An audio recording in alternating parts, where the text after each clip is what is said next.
Class 9th subject geography. इससे पहले का आप लोग को पेज करा दिया गया है, आप इस चैनल के प्लेलिस्ट में जा कर के उसे देख सकते हैं और समझ सकते हैं। आज पेज नंबर 7 है, चलिए इसे देखते हैं। भारत के पड़ोसी देश, पड़ोसी मतलब जो बगल में होते हैं। दक्षिण एशिया में भारत का एक महत्वपूर्ण स्थान है। देखिए भारत किस महादेश में है, तो एशिया महादेश में है। भारत किस महादेश में है, एशिया, और ये एशिया के दक्षिण में पड़ता है भारत। तथा भारत सार्क का सदस्य है। देखिए सार्क के बारे में जानते हैं। सार्क देशों का ग्रुप है, जैसे दोस्तों का ग्रुप होता है वैसे ही ये देशों का ग्रुप है सार्क। देखिए इसके बारे में जानते हैं। सार्क, इसका फुल फॉर्म पहले देख लीजिए क्या होता है। सार्क का फुल फॉर्म होता है साउथ एशियन एसोसिएशन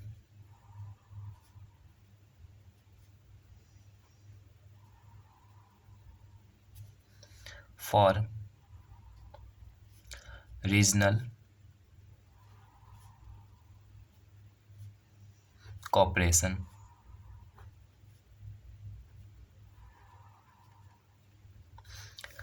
सार्क का फुल फॉर्म क्या हो गया, South Asian Association for Regional Cooperation. South Asian Association for Regional Cooperation, South Asian Association for Regional cooperation.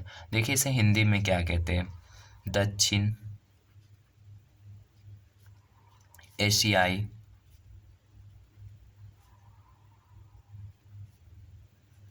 क्षेत्रीय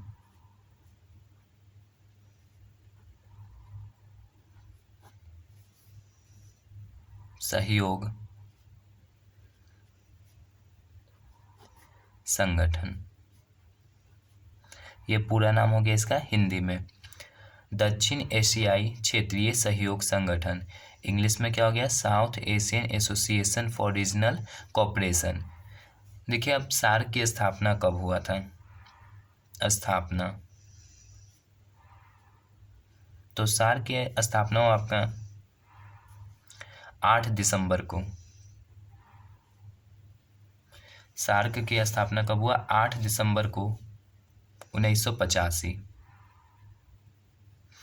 8 दिसंबर 1985 को सार्क की स्थापना हुआ था। और वो जगह क्या है जहां स्थापना हुआ था, तो ये इसकी स्थापना हुआ था ढाका में। ढाका किस देश की राजधानी है, बांग्लादेश।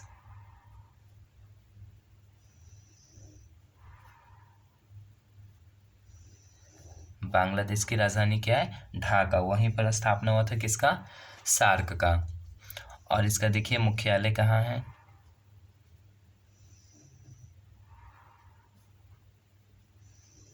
काठमांडू में इसका मुख्यालय है।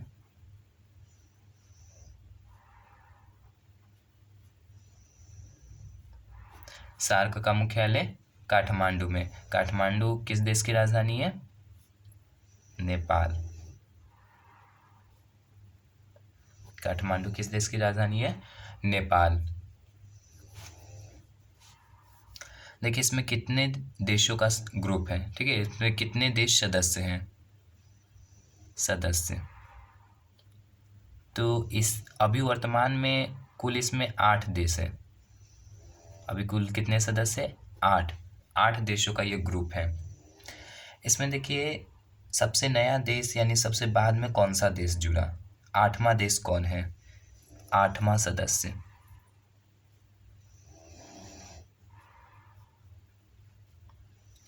सार्क का 8वां सदस्य अफगानिस्तान है।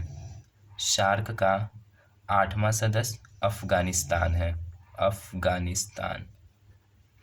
सार्क का 8वां सदस्य अफगानिस्तान। और ये कब बना था, 2007 में।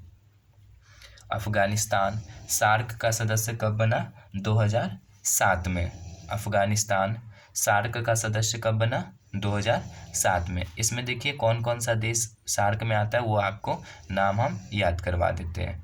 देखिए पहला देश है मालदीव, श्रीलंका,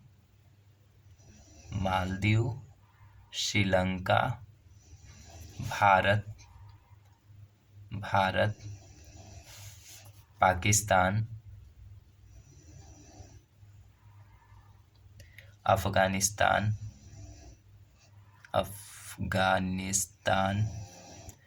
नेपाल,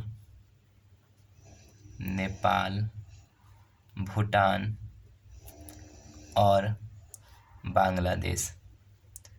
ये कुल 8 देश सार्क के सदस्य हैं।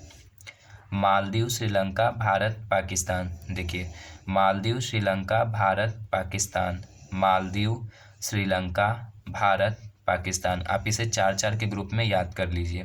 मालदीव, श्रीलंका, भारत, पाकिस्तान, मालदीव, श्रीलंका, भारत, पाकिस्तान, अफगानिस्तान, नेपाल, भूटान, बांग्लादेश, अफगानिस्तान, नेपाल, भूटान, बांग्लादेश, अफगानिस्तान, नेपाल, भूटान, बांग्लादेश। देखिए मालदीव की राजधानी है माले, मालदीव की राजधानी माले, मालदीव की राजधानी क्या हो गया माले। श्रीलंका की राजधानी है श्री जयवर्धनेपुरा कोट्टे, श्री जयवर्धनेपुरा कोट्टे। भारत की राजधानी नई दिल्ली। पाकिस्तान का हो गया इस्लामाबाद, पाकिस्तान की राजधानी इस्लामाबाद। अफगानिस्तान का हो गया काबुल, अफगानिस्तान की राजधानी काबुल। नेपाल का आपका लिख दिए काठमांडू। और भूटान की राजधानी है थिम्पू, भूटान की राजधानी थिम्पू। बांग्लादेश की राजधानी है ढाका, बांग्लादेश की राजधानी ढाका। आप इसका राजधानी भी साथ में याद कर लीजिए। चलिए आगे बढ़ते हैं। तो सार्क का फुल फॉर्म क्या है? South Asian Association for Regional cooperation का सदस्य है। भारत की स्थल सीमा 7 देशों को छूती है। भारत की स्थल सीमा कितने देश, यानी जमीन से कौन कौन से देश भारत से सटे हुए? तो भारत की स्थल सीमा 7 देशों को छूती है। इसे कॉपी में नोट कीजिए।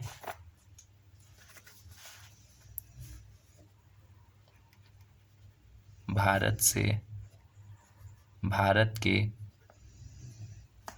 स्थलीय सीमा से लगने वाले देश। तो भारत के स्थलीय सीमा से कितने देश लगते हैं? 7 देश। देखिए कौन कौन सा नाम। इन देशों के नाम है पाकिस्तान, अफगानिस्तान, चीन, नेपाल, भूटान, बांग्लादेश तथा म्यांमार। इसका नाम भी एक बार लिख लीजिए। पाकिस्तान,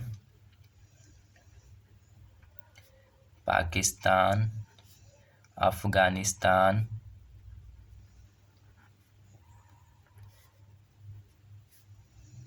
नेपाल, भूटान, बांग्लादेश, चीन और म्यांमार, तो भारत के स्थलीय सीमा कितने देशों से लगती है? 7। भारत की स्थलीय सीमा कितने देशों से लगती है? 7। देखिए नाम पाकिस्तान, अफगानिस्तान, नेपाल, भूटान। पहले 4 याद कीजिए। पाकिस्तान, अफगानिस्तान, नेपाल, भूटान, पाकिस्तान, अफगानिस्तान, नेपाल, भूटान, पाकिस्तान, अफगानिस्तान, नेपाल, भूटान, बांग्लादेश, चीन, म्यांमार, बांग्लादेश, चीन, म्यांमार, बांग्लादेश, चीन, म्यांमार, बांग्लादेश, चीन, म्यांमार। पाकिस्तान की राजधानी बता दिए इस्लामाबाद, अफगानिस्तान का काबुल, नेपाल का काठमांडू, भूटान का थिम्पू, बांग्लादेश का ढाका, चीन का बीजिंग, चीन की राजधानी बीजिंग, और म्यांमार की राजधानी है न्यायपियडू। ठीक है, न्यायपियडू इसकी राजधानी है, म्यांमार की राजधानी। अफगानिस्तान को तो काबुल हो गया, नेपाल का काठमांडू, भूटान का थिम्पू। देखिए बांग्लादेश को पहले पुराना नाम क्या था? बांग्लादेश का प्राचीन नाम यानी पुराना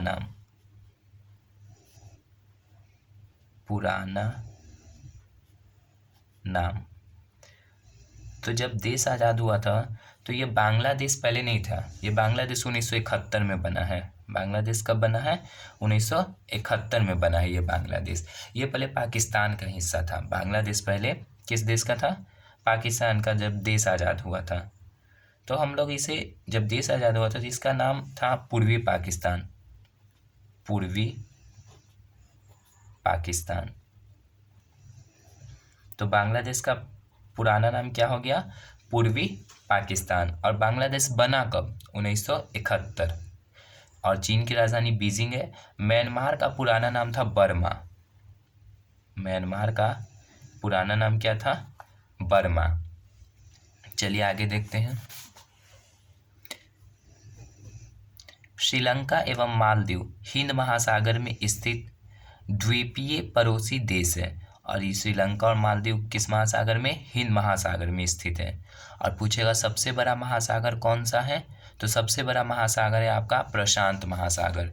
सबसे गहरा और सबसे बड़ा महासागर, सबसे बड़ा और गहरा महासागर, गहरा कौन सा है? पैसिफिक ओशियन, प्रशांत महासागर, प्रशांत महासागर। और सबसे छोटा महासागर की बात करें तो सबसे छोटा महासागर, तो सबसे छोटा आपका जो महासागर हो जाएगा वो हो जाएगा आर्कटिक महासागर। आर्कटिक महासागर ये सबसे छोटा महासागर है दुनिया का।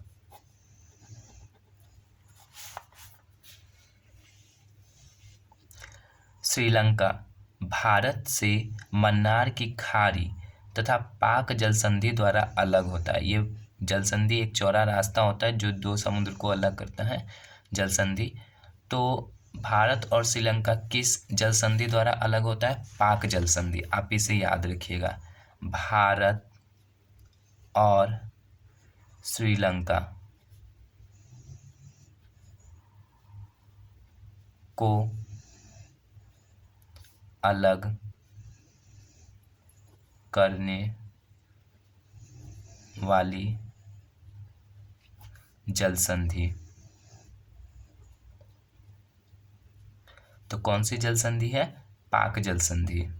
पाक जलसंधि ये समुद्र दो बड़े जल समूहों को जोड़ता है, उसे जलसंधि कहते हैं।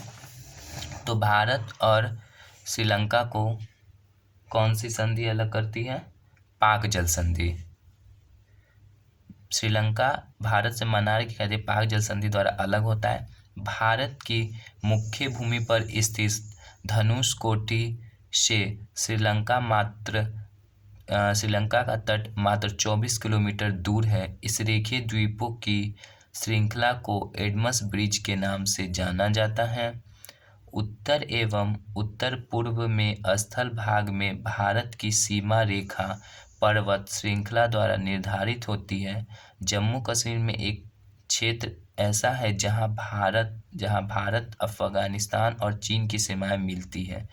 देखिए अभी जम्मू कश्मीर एक क्या है? केंद्र शासित प्रदेश। अभी जम्मू कश्मीर क्या है? एक केंद्र शासित प्रदेश। और सबसे बड़ा केंद्र शासित प्रदेश कौन सा है? लद्दाख। सबसे बड़ा केंद्र शासित प्रदेश लद्दाख। और सबसे छोटा केंद्र शासित प्रदेश कौन सा है? लक्षद्वीप। इस क्षेत्र से कुछ ही दूरी पर पाकिस्तान, तजाकिस्तान की सीमाएं हैं। और देखिए जम्मू कश्मीर में एक मीठे पानी की सबसे बड़ी झील है, भारत की सबसे बड़ी मीठे पानी की झील, जो कि कहाँ है? जम्मू कश्मीर में। और उस झील का नाम है वुलर झील। याद रखिएगा ये झील, वुलर झील, ये कहाँ है? जम्मू कश्मीर में। वुलर झील कहाँ पड़ता है? जम्मू कश्मीर। भारत की सबसे बड़ी मीठे पानी की झील है जम्मू कश्मीर में, वुलर झील। और एक डल झील भी याद रखिएगा, डल झील भी आपका कहाँ है? जम्मू कश्मीर में। डल झील, वुलर और डल झील कहाँ है? जम्मू कश्मीर। इस तरह इतने निकट 5 देशों की सीमाएं होने से यह क्षेत्र सामरिक दृष्टि से अत्यंत संवेदनशील है। जम्मू कश्मीर के उत्तर पूर्व में तिब्बत का पठार है जो अब चीन के अंतर्गत है। यहाँ कैलाश पर्वत और मानसरोवर झील स्थित है। और देखिए मानसरोवर झील से ही सिंधु और ब्रह्मपुत्र नदी का उद्गम है, यानी वहीं से निकलती है। और ये मानसरोवर झील कहाँ है? तिब्बत में। याद रखिएगा इस झील को, मानसरोवर झील।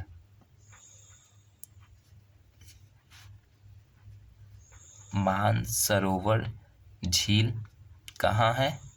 तिब्बत में। तिब्बत, मानसरोवर झील। और ये तिब्बत किसके अंतर्गत आता है? अब चीन, इस पर चीन का अधिकार है तिब्बत पर। इसके बाद उत्तर पूरब की ओर बढ़ने पर नेपाल भारत का एक अन्य पड़ोसी देश हिमालय की गोद में बसा हुआ है। माउंट एवरेस्ट, हिमालय की सर्वोच्च चोटी का नाम माउंट एवरेस्ट है, जो किस देश में पड़ता है? नेपाल में। इसे भी याद रखिएगा, mount Everest, MOUNT, mount Everest. ये आपका किस देश में ये चोटी है? नेपाल। ऊंचाई इसकी कितना है? 8,848 मीटर। माउंट एवरेस्ट की ऊंचाई 8,848 मीटर है और ये किस देश में है? नेपाल में। और ये माउंट एवरेस्ट हिमालय पर्वत श्रेणी का ये अंतर्गत आता है। प्राचीन काल से ही हमारे संबंध नेपाल के साथ घनिष्ठ है, अच्छे हैं। नेपाल में हिमालय से निकलने वाली नदियाँ बिहार के मैदानी क्षेत्र से होकर गंगा नदी में मिलती है। कोसी नदी, जिसे बिहार का शोक कहा जाता है, ये कई बार एग्जाम में पूछ लिया है। बिहार का शोक किस नदी को कहते हैं? बिहार का शोक किस नदी को कहते हैं? कोसी नदी को। बिहार का शोक किस नदी को? कोसी नदी को कहते। और कोसी नदी को पहले अरुण के नाम से जानते थे।